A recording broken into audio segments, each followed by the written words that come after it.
वाल्मीकि कृत रामायण परम पूज्य भक्ति विकास महाराज के द्वारा। तो आज हम चर्चा करेंगे कि हनुमान जी जब लंका में गए थे तो रास्ते में उनको क्या क्या चैलेंजेस फेस करने पड़े, किस तरह से अलग अलग परेशानियां उनके सामने आई, और लंका का वर्णन हम सुनेंगे थोड़ा कि माता सीता को कितना प्रलोभन दिया गया था लेकिन उन्होंने उस प्रलोभन को स्वीकार नहीं किया। तो हम तो सुनते हैं सोने की लंका थी, सोने की लंका थी, पर था क्या उसके अंदर? तो ये सब आज का हमारा विषय रहेगा। बोलो सियावर रामचंद्र की जय। धर्मपरायण हनुमान ने महेंद्र पर्वत की तलहटी में जाकर सर्वप्रथम सूर्य, इंद्र, वायु एवं ब्रह्मा को प्रणाम किया। तत्पश्चात उस पर्वत की चोटी पर चढ़कर विशालकाय रूप धारण कर लिया। उन्होंने पर्वत को अपने हाथों एवं पैरों से पकड़ लिया, जिससे अनजाने में ही अनेक मृग कुचले गए। तो भी हनुमान जी जो हैं वो छलांग लगाकर लंका जाने वाले हैं। हनुमान कुछ क्षण रुके। उस दीर्घ कूद के लिए तैयार होने से पूर्व उन्होंने अपने मन को शांत किया। उनकी विशाल देह के बाहर से समूचा पर्वत कांप उठा। तो बहुत बड़ा रूप धारण कर लिया था हनुमान जी ने, तो पूरा पहाड़ कांपने लगा। अनेक विशाल सर्प अपने मुखों से अग्निवमन करने लगे, सांपों के मुंह से अग्नि निकलने लगी एवं चट्टानों को डसने लगे, जिससे वे धधकते हुए सहस्त्रों खंडों में विभक्त होने लगी। हनुमान द्वारा किए जाने वाली इस भव्य छलांग को देखने के लिए विद्याधर आकाश में उड़ने लगे। तो विद्याधर एक अलग दूसरे प्लैनेट्स के निवासी होते हैं, अलग लोगों के, तो वो भी आए, भाई हम भी देखें इस ऐतिहासिक छलांग को जो हनुमान जी इतनी अच्छी छलांग लगाने वाले हैं कि आगे भविष्य में इसका बड़ा वर्णन किया जाएगा। हनुमान अपनी सारी शक्ति संचित करते हुए नीचे झुके और जैसे ही पर्वत की चोटी टूटने लगी, अति दबाव के कारण जल की अनेक धाराएं वेग से फूट पड़ी। उस दिव्य क्षेत्र में क्रीड़ा करने वाली गंधर्वों की जोड़ियां और वहां निवास करने वाले अनेक ऋषि भयभीत होकर शीघ्र ही पर्वत छोड़कर पलायन करने लगे। तब हनुमान ने वानरों से कहा, या तो मैं सीता को लेकर आऊंगा अथवा रावण सहित समूची लंका को उजाड़ दूंगा। तो हनुमान जी ने कमिटमेंट दिया सारे वानरों को कि या तो सीता माता को वापस लाऊंगा, नहीं तो फिर सारा तहस नहस करके आ जाऊंगा। हनुमान ने, अच्छा ये हम सुंदरकांड पढ़ रहे हैं, इसको सुंदरकांड भी कहा जाता है। हनुमान ने दीर्घ श्वास लेकर अपनी मांसपेशियों को कसा। अकस्मात वे इस प्रकार वायु में उछले जैसे भगवान राम के धनुष से छोड़ा हुआ बाण हो। जैसे भगवान राम जी बाण छोड़ते हैं, उस वेग से हनुमान जी ने छलांग लगाई। हनुमान की इस उछाल के दबाव के कारण महेंद्र पर्वत की चोटी पर स्थित सभी वृक्ष उखड़कर आकाश में उछल गए। हनुमान ने विशाल बादल की भांति ऊंची उड़ान भरी और अपनी पूंछ का विस्तार कर लिया। जब हनुमान स्वर्गलोक में उड़ रहे थे, तब उखड़े हुए वृक्ष भी हनुमान के पथ का अनुगमन करते हुए सागर में जा गिरे। उनकी शाखाओं के रंगीन पुष्प झड़कर नीचे गिर गए और जल की सतह पर फैलकर अत्यंत मनोहर दृश्य प्रस्तुत करने लगे।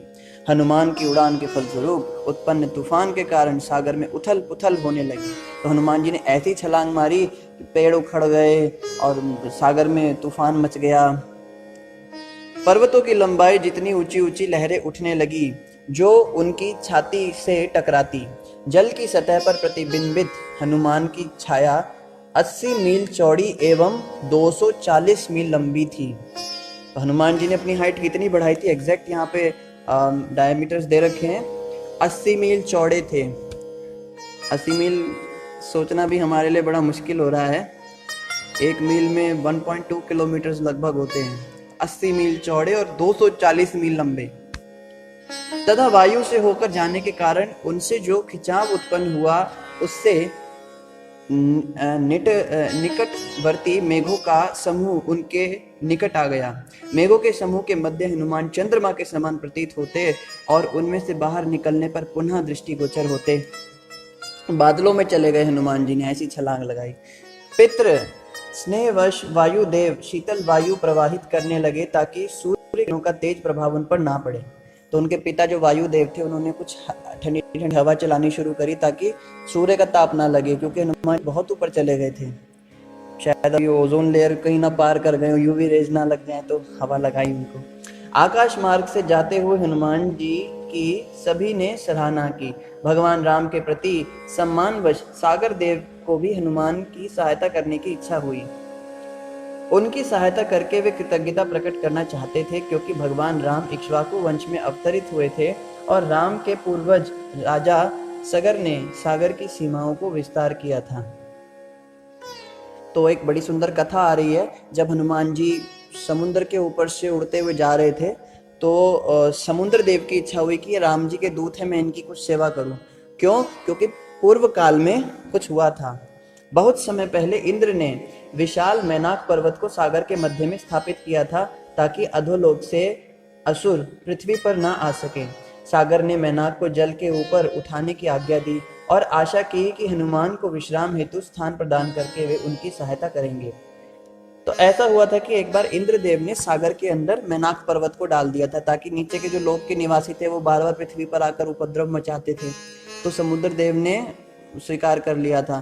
तो एक प्रकार से मैनाक पर्वत, अच्छा मैनाक पर्वत की भी बड़ी सुंदर कथा है, शायद इसमें नहीं है। मैनाक जी जो थे वो पहले जमाने में कहते हैं पहाड़ उड़ा करते थे। पहाड़ों के भी पंख होते थे, वो पंखों से उड़ते थे, पर आंखें नहीं होती थी बेचारों की, तो कहीं भी बैठ जाते थे। तो जब पहाड़ कहीं बैठते थे तो कई हजारों जीव जंतु उसमें कुछ ले जाते थे। तो फिर आगे बड़ी सुंदर ऐसी लीला हुई कि यज्ञ किया गया और कहा कि फिर भाई स्वर्ग में देवताओं को बोला गया कि अब जो है इनके पर काट दिए जाएं, इनके पर कट जाएंगे तो फिर ये स्थापित हो जाएंगे। तो सारे पर्वतों के पर काट दिए गए, वो उड़ना बंद कर दिए, स्थापित हो गए।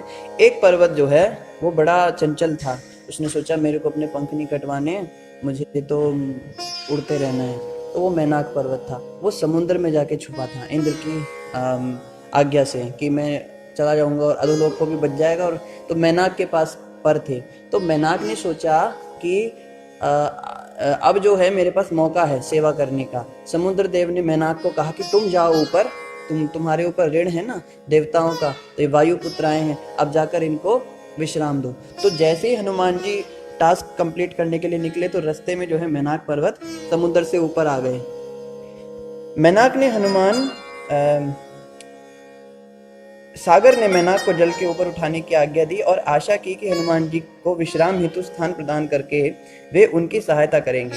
किंतु उस विशाल पर्वत चोटी को सागर से उठते हुए देखकर हनुमान ने उसे विघ्न समझा तथा अपनी छाती से प्रहार करके उसे नीचे धकेल दिया। हनुमान जी को लगा ये क्या उठ गया पर्वत रास्ते में, तो उन्होंने छाती से प्रहार किया और उसको नीचे धकेल दिया। मैनाक ने हनुमान के पराक्रम की सराहना की और मनुष्य रूप धारण करके अपने ही शिखर पर खड़ा हो गया। उसने कहा, हे पवन पुत्र, तुम मेरी चोटी पर थोड़ा विश्राम करने के पश्चात अपनी यात्रा करना। कृपया मेरी यह विनम्र सेवा स्वीकार करो, क्योंकि इस प्रकार से तुम्हारी सहायता करके मैं तुम्हारे पिता की आराधना करना चाहता हूँ। सत्ययुग में, अब देखो ये कथा आ रही है, ये हमने सुनी ली। फिर अंततः क्रोध के आवेग में इंद्र ने अपना वज्र उठाया और सहस्त्र पर्वतों के पंख काटने लगे। तब तुम्हारे पिता की सहायता का ऋण चुकाने के लिए मैं कुछ क्षण विश्राम करके मेरे आतिथ्य को स्वीकार करने की विनती करता हूँ। तुम्हारे पिता ने मुझे बचाया था, मेरे पंखों को बचाया था, तुम कृपया करके कुछ समय मेरे पे विश्राम करो तो मुझे अच्छा लगेगा। हनुमान ने देखिए कितना अच्छा उत्तर दिया। ऐसा होता है जब भी हम भक्त लोग कभी या कोई भी भक्त लोग कहीं सेवा करने निकलते हैं तो विश्राम करने के बड़े सारे अवसर मिल जाते हैं, पर हनुमान जी से सीखना है। कृपया क्षमा करें, परंतु मैं विश्राम नहीं कर सकता हूँ। मैंने अन्य वानरों से यात्रा के दौरान विश्राम न करने का वचन दिया है। मेरे पास समय अल्प है। हनुमान ने मैनाक को सम्मान देने हेतु पर्वत की चोटी का स्पर्श किया और ऊंची उड़ान भरते हुए फिर अपनी यात्रा पर निकल चले। तो देखिए पर्वत को भी उन्होंने वो नहीं किया, असंतुष्ट नहीं किया कि मेरा तो नियम है, व्रत है, मैं नहीं आप पे विश्राम करूंगा, आप रहने दीजिए। कोई सेवा सामने से दे रहा है तो उसको स्पर्श करके निकल गए कि उसका भी मन रह जाए। हनुमान जी से हम बहुत सारी शिक्षा ले सकते हैं। तो आगे बता रहे, प्रसन्न होकर इंद्र प्रकट हुए और मैनाक से बोले, तुम्हें मेरे वज्र से भयभीत होने की कोई आवश्यकता नहीं। अब तुम अपने पंखों से अपनी इच्छा के अनुसार कहीं भी जा सकते हो। इसी बीच ऋषिगण, देवता और गंधर्व सभी नागों की माता सुरसा के पास गए और उससे निवेदन किया, हम हनुमान के वास्तविक बल की परीक्षा लेना चाहते हैं, अतः हम चाहते हैं कि आप एक विशाल राक्षसनी का रूप धारण करके उसे रोकने का प्रयत्न करें। वह आपको शीघ्र ही पराजित कर देगा अथवा निराश हो जाएगा। तो सुरसा नाम की एक राक्षसी है, वो दूसरा ऑब्स्टेकल है हनुमान जी के रास्ते में। एक पर्वत का विशाल कृत राक्षसनी का रूप धारण करके सुरसा अकस्मात सागर से प्रकट हुई और हनुमान के मार्ग को रोककर खड़ी हो गई। वह कहने लगी, भगवान ब्रह्मा के वरदान के अनुसार अपने समक्ष उपस्थित किसी भी प्रकार के भोजन को मैं ग्रहण कर सकती हूँ। हे वानर श्रेष्ठ, विधाता ने तुम्हें मेरे मार्ग में भेजा है। अब मैं तुम्हें अपने इस विस्तृत मुख के अंदर प्रविष्ट हो जाने के लिए आमंत्रित करती हूँ। तो सुरसा बड़े तरीके से बात कर रही है कि अब देखो, अब सामने से मेरा खाना चल के आया है, अब कृपया करके मेरे मुंह में आ जाओ।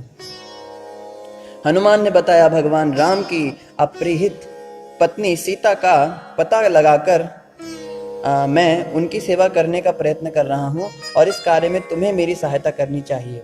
किंतु यदि तुम इसके बदले मेरा भक्षण भी करना चाहती हो तो सीता का पता लगाने और राम को उनकी सूचना देने के पश्चात मैं अवश्य यहाँ लौटकर आऊँगा और तुम्हारे मुख में प्रविष्ट हो जाऊँगा। क्या है कि पहले सीता माता का पता लगा लो, फिर तुम्हारा खाना बन जाऊँगा। सुरसा ने व्यंग्य किया, अरे मूर्ख हैं, ब्रह्मा के वरदान के कारण तुम्हें तत्काल मेरे मुख के भीतर आना पड़ेगा। मुझे ब्रह्मा जी का वरदान है, जो भी मेरे सामने आएगा मैं उसको खा सकती हूँ। तब सुरसा ने अपने मुख का विस्तार करके 10 योजन चौड़ा करके हनुमान का मार्ग रोका। तो सुरसा ने अपना मुंह जो है 80 मील चौड़ा फैला लिया। 80 मील, एक योजन में 8 मील होते हैं, 10 योजन। यदि तुम चाहती हो कि मैं तुम्हारे मुख में आऊं तब तुम्हें अपने मुख का विस्तार और अधिक करना होगा। तो हनुमान जी कहते हैं, मेरा साइज तो इतना बड़ा है, 80 मील तो बहुत छोटा है तुम्हारा मुंह, मैं तो बहुत बड़ा हूं। सुरसा ने अपने मुख का विस्तार 20 योजन चौड़ा कर लिया और क्रुद्ध हनुमान ने तब अपना विस्तार 30 योजन कर लिया। 30 योजन का मतलब बहुत बड़ा है, हम सोच भी नहीं सकते। प्रत्युत्तर में सुरसा ने अपना मुख 40 योजन का कर लिया। तब हनुमान जी ने अपना विस्तार 50 योजन कर लिया। उसके पश्चात सुरसा ने 60 योजन का मुख खोल लिया। उत्तर में हनुमान ने अपना विस्तार 70 योजन कर लिया।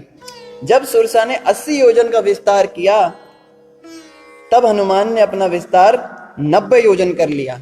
90 योजन बड़े हो गए। तब क्षण भर में ही हनुमान ने अपना आकार एक अंगूठे के बराबर संकुचित कर लिया और अति वेग से उसके मुख के भीतर जाकर अति शीघ्र बाहर निकल गए और बोले, हे दक्ष सुता, अब तुम्हारे वरदान की शर्त पूरी हो गई। ब्रह्मा ने तो ये कहा था ना, मुंह में जाएगा, तो ना कहा था खाएगा। मैं तेरे मुंह में चला गया और वापस भी निकल गया और अब मैं अपनी यात्रा पर निकलता हूँ।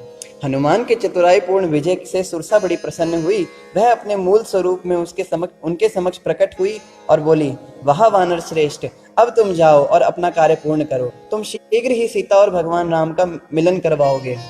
तो उसकी भी ब्लेसिंग्स मिल गई उनको।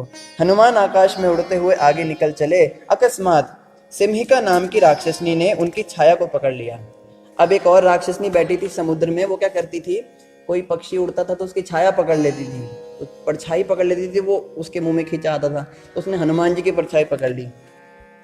इस घटना से अनभिज्ञ हनुमान ने पहले सोचा कि उनकी शक्ति घट रही है, किंतु चारों ओर देखने पर पाया कि सागर से एक विशाल भयंकर राक्षसनी निकल रही है। हनुमान की ओर बढ़ते हुए उसने जैसे ही अपना मुख चौड़ा करके खोला, हनुमान ने भी अपनी काया का विस्तार कर लिया। अब ये भी अपना मुंह खोलने लगी। उनको देख के तो उन्होंने और बड़ा अपना विस्तार कर लिया।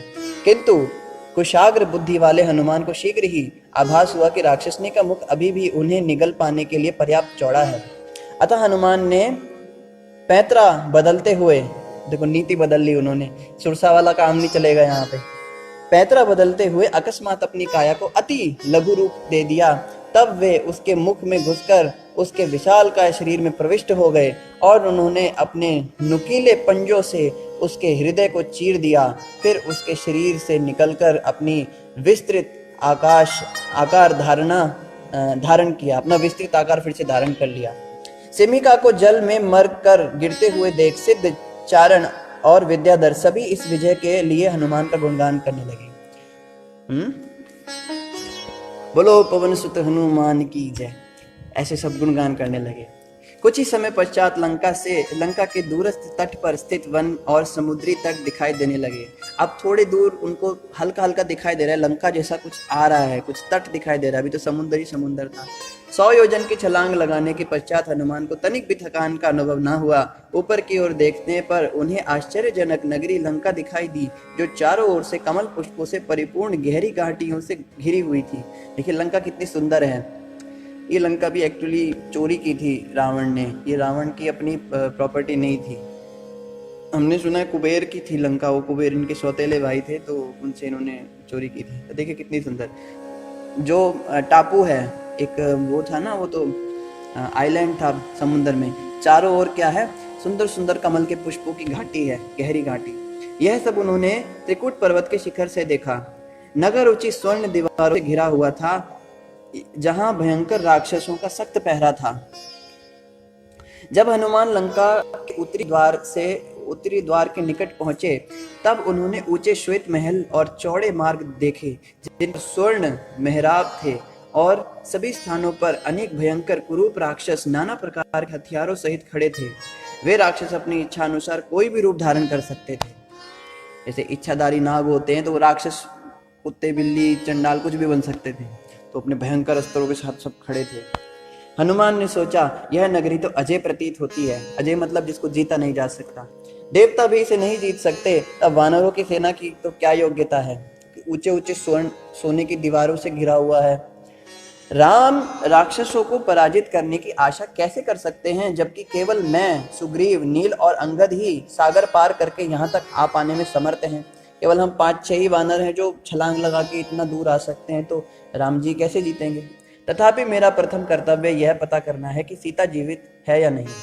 तो मन में ऐसे ऐसे विचार आने लगता है कई बार हमारे भी, ये कर भी लिया तो क्या होगा, कल को अगर ऐसा हो गया। फिर हनुमान जी कहेंगे ये सब सोचना मेरा काम नहीं है, अभी मेरा टास्क है सीता माता का पता लगाना है। तो उन विचारों को साइड कर दिया। मुझे उनसे भेंट करने के विषय में सावधानी पूर्वक विचार करना होगा, क्योंकि यदि दूत कुशल ना हो तो उत्तम योजना भी कभी कभी विफल हो जाती है। यहाँ के संतरी अत्यंत चौकन्ने प्रतीत होते हैं, अतएव मैं अपने वास्तविक स्वरूप में प्रवेश नहीं कर सकता हूँ। ऐसा लगता है कि वायु के लिए भी लंका में छुपकर प्रवेश करना असंभव है। तो अलग अलग मायावी राक्षस थे। मायावी मतलब जो शक्तियों को भी पता लगा लेते, जिनके पास शक्तियां होती थी, ब्लैक मैजिक और ये सब चीज़ें। तो वायु भी अगर छुप के आए, देखिए वायु तो वायु है मगर वो भी नहीं आ सकती अंदर, ऐसा बता रहे हैं। मुझे सूक्ष्म रूप धारण करके रात्रि के समय नगर में प्रवेश करना चाहिए। हनुमान सूर्यास्त्र की उत्सुकता पूर्वक प्रतीक्षा करने लगे और अंततः अंधेरा होने पर बिल्ली के जितना लघु रूप धारण करके ऊंची दीवार को कूदकर लंका में प्रवेश कर लिया। हनुमान ने उस नगरी को अपनी कल्पना से परे पाया। वह 7-8 मंजिलों वाले महलों से भरी थी, जिन पर सोना एवं जवाहरात जड़े हुए थे। समूची नगरी ऐसे भव्य महलों से और भवनों से भरी हुई थी, जिनकी खिड़कियों पर हीरे जड़ित जालियां लगी हुई थी। भीतर सुंदर स्त्रियां थी और हंसी एवं मधुर संगीत की ध्वनि सुनाई दे रही थी। समूचे नगर में राक्षस ब्राह्मण रावण की रक्षा के लिए प्रार्थना कर रहे थे एवं वैदिक मंत्रों का उच्चारण कर रहे थे। चंद्रमा क्षितिज से ऊपर उठा और अपनी किरणें बिखेर कर हनुमान को सहयोग देने लगा। उसी समय लंका नगरी ने एक भयंकर राक्षसनी का रूप धारण किया और हनुमान के सम्मुख प्रकट होकर उसे ललकारा। तुमने बिना आज्ञा इस नगर के भीतर कैसे प्रवेश किया? राक्षसों के इस राज्य में तुम जैसे वानर का कोई प्रयोजन नहीं है। हनुमान ने कहा, मैं तुम्हारे प्रश्नों का उत्तर तभी दूंगा जब तुम अपना परिचय दोगी। तब क्रोध में आकर राक्षसनी ने उत्तर दिया, मैं लंकिनी हूँ। मैं रावण की ओर से सावधानी पूर्वक इस नगरी की सुरक्षा करती हूँ। क्योंकि तुम बिना अनुमति के यहाँ आए हो, अतः आज ही मेरे हाथों तुम्हारा वध होगा। हनुमान ने कहा, मैं यहाँ इस नगरी का भ्रमण करने आया हूँ, क्योंकि मैं यहाँ के भव्य महलों एवं उद्यानों को देखना चाहता हूँ। लंकिनी ने रोष में आकर उत्तर दिया, इस नगर में केवल राक्षसों का निवास है। भटकने वाले वानरों को यहाँ भ्रमण की अनुमति नहीं है। यदि तुम्हें लंका का वैभव देखना हो तो तुम्हें पहले मेरा वध करना होगा। इस पर हनुमान ने कहा, मैं आपकी इच्छा अनुसार नगर को देखने के पश्चात उसी प्रकार चला जाऊंगा जैसे कि मैं आया हूँ। तो कई बार हम लोग सोचते हैं कि हमको झूठ नहीं बोलना चाहिए, या तो हनुमान जी को बस अभी भगवान की सेवा के लिए अगर हमको छोटे मोटे झूठ बोलने पड़े तो उसमें कोई हर्ज नहीं है। हनुमान जी कह रहे मैं तो घूमने आया हूँ, फिर वापस चला जाऊंगा, तुम क्यों इतना। कई बार हम देखते बहुत लोग कहीं बुक डिस्ट्रीब्यूशन करने जाते तो गार्ड रोक लेता, क्या करने आए हो, कहीं हाँ ऐसे ही थोड़ा देखने आए हैं, थोड़ा घूमने आए हैं, तो इसमें कोई दोष नहीं है। क्रुद्ध लंकिनी चिल्ला उठी, तुम ऐसे नहीं कर सकते, और अपनी बाईं हथेली से उसने हनुमान पर प्रहार किया। हनुमान रोष में आकर जोर से गर्जना करे और उन्होंने अपनी बाईं मुष्टि से लंकिनी पर प्रहार किया, किंतु चूंकि वह स्त्री थी अतः उन्होंने हिंसक रूप से प्रहार नहीं किया, ज्यादा जोर से नहीं मारा क्योंकि स्त्रियों से लड़ना शास्त्रों में मना है। वह स्त्री रूप लंका भूमि पर गिर गई, धीरे से मारा फिर भी बेचारी गिर गई, और पीड़ा से कराहती हुई बोली, कृपया मुझे छोड़ दो। अब उसकी हवाई बदल गई। कृपया मुझे छोड़ दो, क्योंकि सच्चे वीर कभी स्त्री पर वार नहीं करते हैं। एक बार बहुत पहले भगवान ब्रह्मा ने मुझसे कहा था, जब तुम किसी वानर द्वारा पराजित कर दी जाओगी तब अपनी नगरी और सभी राक्षसों का विनाश निश्चित जान लेना। मैं अतः अपनी पराजय स्वीकार करती हूँ।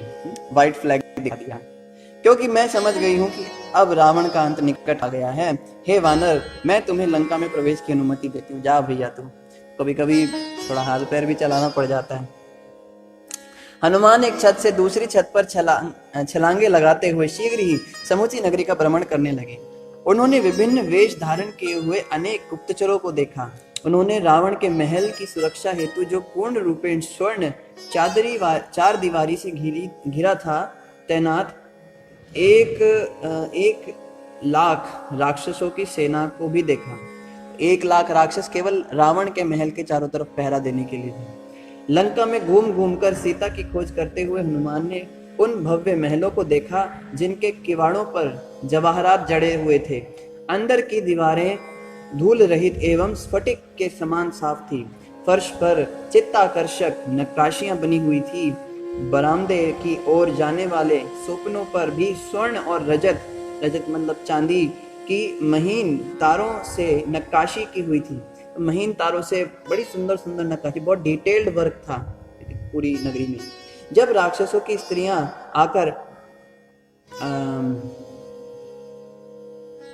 नक्काशी की गई थी, उनके ऊपर भव्य गुंबद तथा भीतरी छतें निर्मित थी। जब राक्षसों की स्त्रियां आकर अपने रसिक पतियों की बाहों में आश्रय लेती तब वाद्य यंत्र बज उठते। हनुमान जी देख रहे हैं यहाँ सब क्या हो रहा है। एक भवन से दूसरे भवन में जाते हुए हनुमान ने अनेक प्रेमियों को एक दूसरे का आलिंगन करते हुए देखा। कुछ स्त्रियां उनकी काया पर चंदन का लेप लगा रही थी। यहाँ कोई सोया था, कोई हंसता था, कोई काम क्रीड़ा में संलग्न थे, तो ये सब चीजें भी बेचारे देख रहे थे। कोई अपने पति द्वारा छोड़े जाने के पश्चात नग्नावस्था में हाथ पांव फैलाकर लेटी हुई थी, तो कोई अन्य पुष्पों और अलंकारों से सुसज्जित होकर अपने प्रिय के स्वागत में मग्न थी। इस प्रकार हनुमान ने अनेक चंद्रमुखी सुंदर स्त्रियों को देखा, जिनके नयन कमल दल के सदृश थे और जिनकी तिरछी दृष्टि उनके प्रियतम के हृदय को बहला रही थी। तथापि सीता के होने का कोई चिन्ह ना पाकर हनुमान निराश हो गए। तो हनुमान जी जो हैं वो बाल ब्रह्मचारी हैं, वो उन्होंने कभी किसी स्त्री को बुरी नज़र से नहीं देखा। ऐसी परिस्थिति में, ऐसी गंदी जगह पर भी हनुमान जी जा रहे हैं, तो राम जी की जो उनकी भक्ति है वो उनकी रक्षा कर रही है। तब हनुमान ने रावण के संबंधियों में महलों में जाकर सीता को खोजने का निर्णय किया। कुछ दूरी से वे भवन वर्षा ऋतु के विशाल मेघों के समूह के समान प्रतीत होते थे, जो बिजली की चमक से प्रकाशित होते थे। तो बीच बीच में बिजली चमक जाती थी तो भव्य महल दिखते थे। अनेक आश्चर्यजनक वैभव युक्त भवनों में खोजने के पश्चात हनुमान ने रावण के महल में प्रवेश किया। अब रावण के महल का डिस्क्रिप्शन, जो सुंदर स्त्रियों एवं अलंकारों की प्रतिध्वनियों से परिपूर्ण था। वस्तुतः हनुमान को ऐसा लगा मानो वे श्वेत हंसों द्वारा खींचे जाने वाले दिव्य रथ में चढ़कर आकाश मार्ग से जा रहे हो। रावण के महल के भीतर का वातावरण ऐसा था मानो स्वर्ग को बलपूर्वक उठा लाया गया हो। वहां कल्प वृक्ष और चारों ओर रत्नों के समान पुष्प थे, पुष्प ही ऐसे थे जैसे वो ज्वेलरी हो। वहां भ्रमण करते हुए हनुमान ने अनेक क्रीड़ा भवन देखे, जिनके फर्श सुरा और मदिरा से तर थे, शराब पड़ी हुई थी जमीन पर। ऐसे अनेक कक्ष थे जो नाना प्रकार के हथियारों तथा अनेक खजानों से भरे हुए थे, किंतु हनुमान के लिए निराशाजनक बात यह थी कि उन्हें सीता कहीं भी नहीं दिखी। उनको बस अपना मिशन याद है। अभी तक उन्होंने रावण के निजी कक्षों में नहीं खोजा था, जिनका विस्तार स्वयमेव 4 मील चौड़ा तथा 8 मील लंबा था। रावण के उस वृहत प्रदेश में घूमते हुए हनुमान ने उन कक्षों में प्रवेश करने के उपायों पर विचार किया। अंततः वे उस कक्ष में पहुंचे जहां पुष्पक रथ रखा हुआ था। तो महल के अंदर कमरे ऐसे नहीं जैसे हमारे कमरे होते, छोटे छोटे पिंजरे नहीं थे, बहुत बड़े बड़े कमरे होते थे, शहरों जितने बड़े कमरे भी होते थे। इस रथ का निर्माण मूलतः ब्रह्मा के लिए विश्वकर्मा ने किया था और यह रथ चालक के मानसिक निर्देशों पर आकाश में विचरण कर सकता था। एक तो ऑटो पायलट आजकल होते हैं ना, जो एरोप्लेन होते हैं उसमें ऑटो पायलट, और उसमें भी सेट करना पड़ता है। इसमें सेट भी नहीं करना था, इसमें बस मन में सोचो कि मैं पहुंच जाऊं, शिकागो पहुंच जाएगा। अच्छा मैं अब चाइना पहुंच जाएगा। यार नहीं, यहाँ तो कोरोना वायरस हो गया, मैं इंडिया वापस चला, इंडिया वापस आ जाएगा। मन में बस सोचना है आपको और वो रथ चला जाएगा वहां पे। ये तो अलग अलग प्लैनेट्स में भी जा सकता था। यह रथ सतह से ऊपर वायु में घूम रहा था तथा हवा में घूम रहा था। उस पर जवाहरात से निर्मित पक्षी बने हुए थे, जिनके पंख यांत्रिक रूप से फड़फड़ा रहे थे तथा स्वर्ण व रजत के बने हुए सर्प भी थे। भीतर की ओर कृत्रिम हाथी थे जो अपनी सुंदर आकृति वाली सूंडों से भव्य भाग्य की देवी लक्ष्मी की मूर्ति के ऊपर सुगंधित जल की वर्षा कर रहे थे। ये सब फोटोज बने हुए थे। लक्ष्मी की मूर्ति शोभायमान रूप से जल कुंड में स्थित थी, जिसके चारों ओर सुंदर हाथों में एक एक कमल का पुष्प था।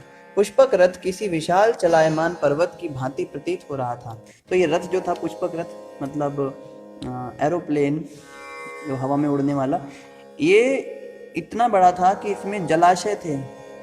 हमने ये भी डिस्क्रिप्शन सुना है कि पहले के जो ये होते थे, विमान होते थे, इनमें पहाड़, नदियां, झरने, ये सब भी हुआ करता था। जो स्वर्ण सोपानों, श्वेत स्फटिक के फर्श एवं नीलमणि से निर्मित आलिंदों से युक्त था। रावण के भीतरी कक्षों को भली भांति देखने के विचार से हनुमान कूदकर पुष्पक रथ पर आ गए, पुष्पक रथ पर चढ़ गए। उस सुविधाजनक स्थान से उन्होंने उस भव्य कक्ष को देखा, जिसका फर्श मणि वाला था और जिस पर मोती, हीरे एवं स्वर्ण जड़ा हुआ था, तथा जो एक ऐसे गलीचे से ढका हुआ था जिस पर चित्रकारी के रूप में सागरों एवं पर्वतों सहित पृथ्वी की भौगोलिक रचना चित्रित थी। ऊपर की ओर जाने वाले सोपान थे जो बहुमूल्य रत्नों से निर्मित थे।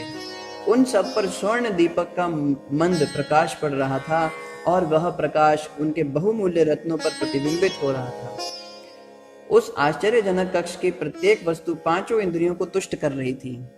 नाक में भी खुशबू आ रही थी, कानों में भी म्यूजिक आ रहा था, आंखों से तो सुंदर दृश्य दिख ही रहा था, पांचों इंद्रियां संतुष्ट हो रही थी। हनुमान चकित होकर सोचने लगे, मैं कहाँ आ गया हूँ? क्या यह स्वर्ग तो नहीं है? यही भगवान ब्रह्मा का सर्वश्रेष्ठ लोक होगा।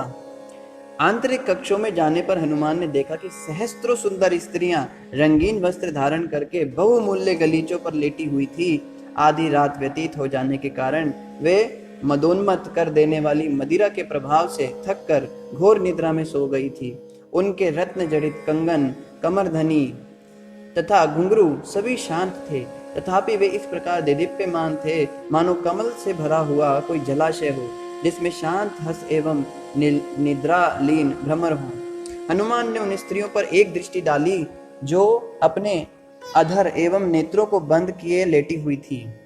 उनके बंद अधर ऐसे प्रतीत हो रहे थे मानो कमल दल हों जो सूर्यास्त होते ही बंद हो गए हों। अपनी मूर्छा में उन स्त्रियों के केश बिखरे हुए थे तथा आभूषण छिन्न भिन्न हो गए थे। नृत्य करते हुए और मदिरा पान करते हुए उनके पैरों की पायल इधर उधर हो गई थी, तिलक मिट गए थे और उनके हार टूट गए थे। उनकी कमरधनियां शिथिल पड़ गई थी, वस्त्रों में सिकुड़न पड़ गई थी तथा पुष्पों के हार टूटकर कुचल गए थे।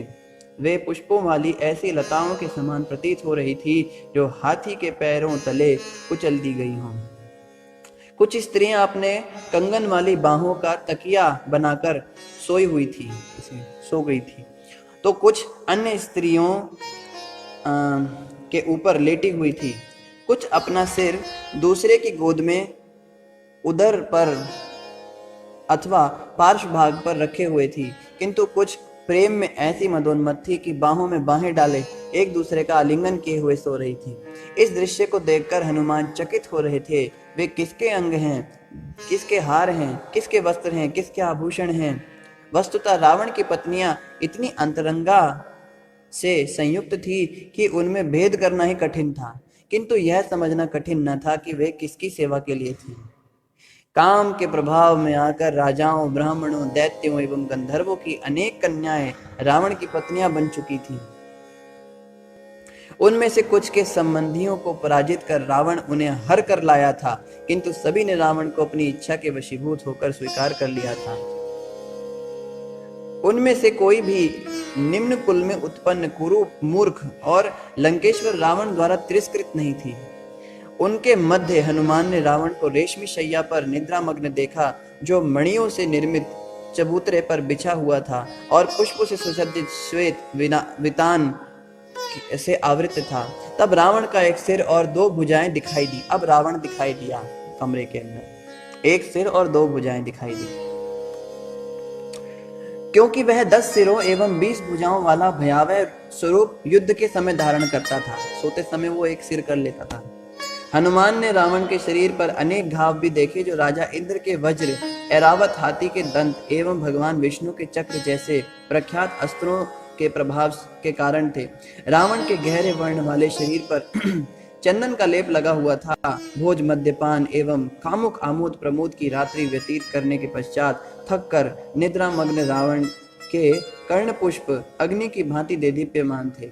हनुमान ने रावण को सम्मान पूर्वक देखा और उसके शक्तिशाली ऐश्वर्यपूर्ण रूप को देखकर श्रद्धा युक्त भय से कुछ पीछे की ओर हट गए।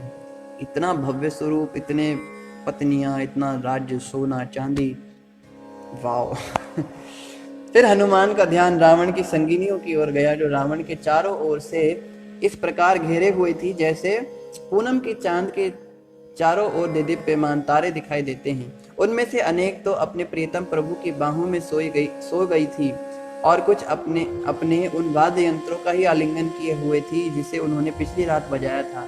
एक पतली कमर वाली सुंदरी अपनी वीणा का इस प्रकार से आलिंगन किए हुए थी मानो जलाशय के मध्य में बहने वाले वृक्ष की शाखा से लगा हुआ कोई कमल पुष्प हो। तो इस प्रकार से अपनी इस खोज से अत्यंत हर्षित होकर हनुमान वानर सुलभ प्रसन्नता से उछलने लगे। वो तो खुश हो गए, अरे मेरे को रावण मिल गया। भुजाओं को पटकने लगे, अपनी पूंछ का चुम्बन करने लगे और महल के खंभों पर ऊपर नीचे चढ़ने और उतरने लगे। किंतु कुछ क्षण विचार करने पर उन्हें लगा यह सीता नहीं हो सकती। उनको एक सुंदर स्त्री दिखाई दी। पहले उनको लगा सीता माता मिल गई, बड़े खुश हुए। यह कोई और है। सीता ने तो राम के वियोग में खाना और सोना भी त्याग दिया होगा। वे ना ही सुंदर ढंग से स्वयं का श्रृंगार करेंगी और ना किसी अन्य पुरुष का सानिध्य स्वीकार करेंगी, भले ही वह पुरुष स्वर्ग का राजा ही क्यों ना हो। रावण के पास सीता कैसे हो सकती है। वस्तुतः राम की तुलना में तो देवता भी कुछ नहीं है। तब इस रावण जैसे दुष्ट राक्षस का तो क्या कहना। समझ गए, नहीं, सीता नहीं हो सकती।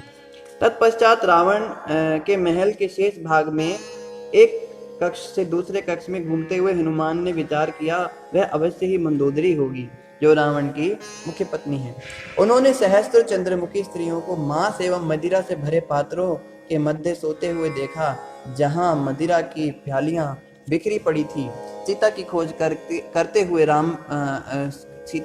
करते हुए हनुमान को इन सभी स्त्रियों को निकट से देखना पड़ता। मजबूरी थी सीता माता को ढूंढने, तो पास जाकर उन उल्टी सीधी स्त्रियों को देखना पड़ता। अतएव उनके मन में संदेह उत्पन्न होता। हनुमान सोचने लगे, स्वभावतः नग्नावस्था में सोते हुए अन्यों की पत्नियों पर दृष्टि डालकर मैंने धार्मिक सिद्धांतों का उल्लंघन किया है, मेरी क्या गति होगी। किंतु कुछ समय विचार करने पर हनुमान को लगा किसी कृत्य के पाप या पुण्य होने का निर्धारण उसके प्रयोजन द्वारा होता है। काम गलत हो सकता है लेकिन प्रयोजन सही है तो भगवान की सेवा है तो ठीक। स्त्रियों पर दृष्टि डालते समय भी मैं मन में पवित्र था, क्योंकि मेरा ध्यान केवल सीता की खोज करने में लगा था। क्योंकि मैं एक स्त्री की खोज कर रहा हूँ, तब स्त्रियों के सिवाय मैं पुरुषों को थोड़ा ना खोजूंगा। मैं यह कार्य केवल भगवान राम की सेवा के लिए कर रहा हूँ, अतएव अन्य की पत्नियों पर मेरा दृष्टि डालना पाप नहीं है।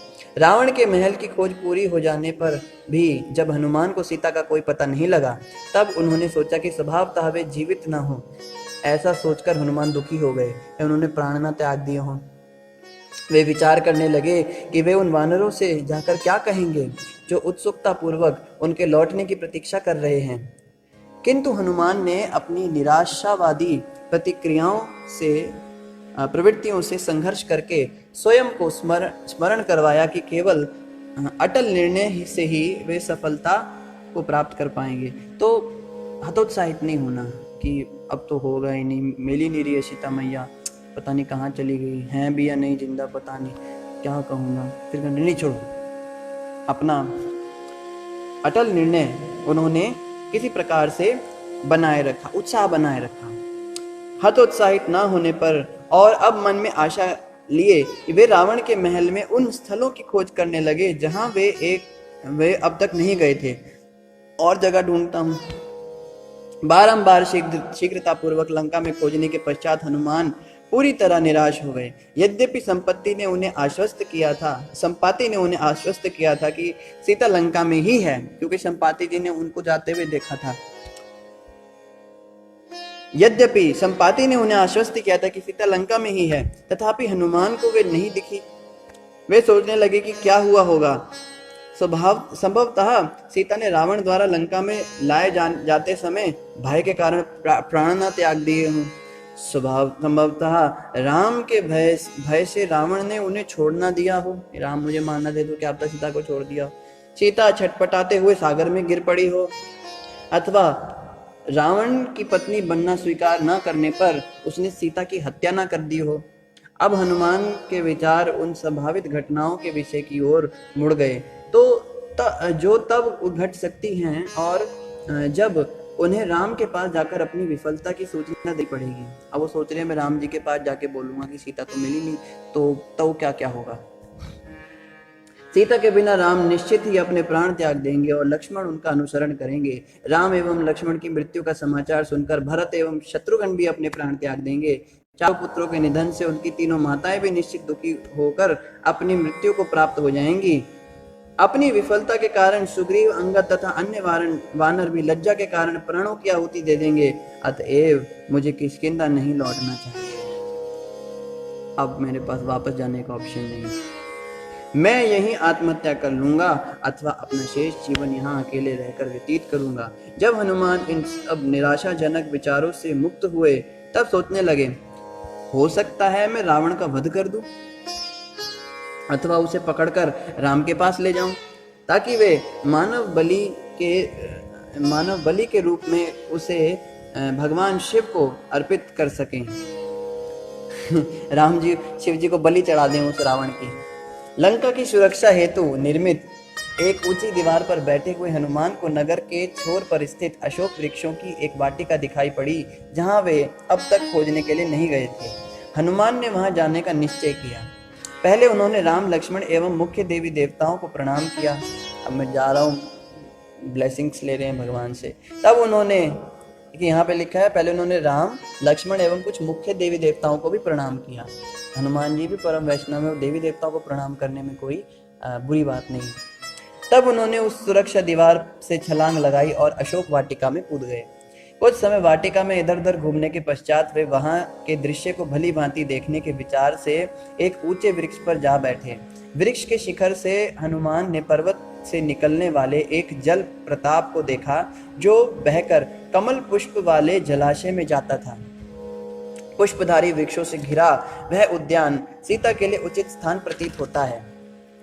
हनुमान ने इस आशा में कुछ समय तक वहीं ठहरने का निश्चय किया कि सीता प्रातःकाल वहां पर स्नान ध्यान करने अवश्य आएंगी। दूसरी ओर दृष्टि डालने पर एक ऊंची एक ऊंचा मंदिर भी दिखाई दिया जो 1000 स्तंभों पर निर्मित था और निकट के एक उद्यान में स्थित था। उस मंदिर के सामने एक स्त्री महीन पीले वर्ण के मलिन वस्त्र धारण किए हुए बैठी थी, मैले कपड़े पहने थे। वह उपवास के कारण दुर्बल प्रतीत होती थी, लगता था कुछ खाया ही नहीं है बहुत समय से, बहुत पतली दुबली हो गई और दुख के कारण बार बार गहरी सांसें ले रही थी। यद्यपि उसका मुख आंसुओं से भीगा था और चिंतित एवं थका हुआ जान पड़ता था, किंतु एक प्रकार की दिव्य प्रभा से देदीप्यमान भी था। अनेक राक्षसियों से घिरी हुई वह ऐसी प्रतीत होती थी मानो धुएं से आच्छादित अग्नि हो। हनुमान समझ गए कि वही स्त्री है जिसे उन्होंने रावण द्वारा ले जाते हुए देखा था। जो आभूषण उन्होंने धारण किए थे वे राम द्वारा वर्णित आभूषणों से मिलते थे, अतः हनुमान ने उन्हें भी पहचान लिया। हनुमान ने उस स्त्री के चंद्रमा समान मुख, सुंदर बाहों और देदीप्यमान लाल अधर, नयन एवं दूसरे अंगों पर दृष्टि डाली। अंततः यह निष्कर्ष पर पहुंचे कि वह स्त्री सीता ही है। तो सीता माता का पता लग गया।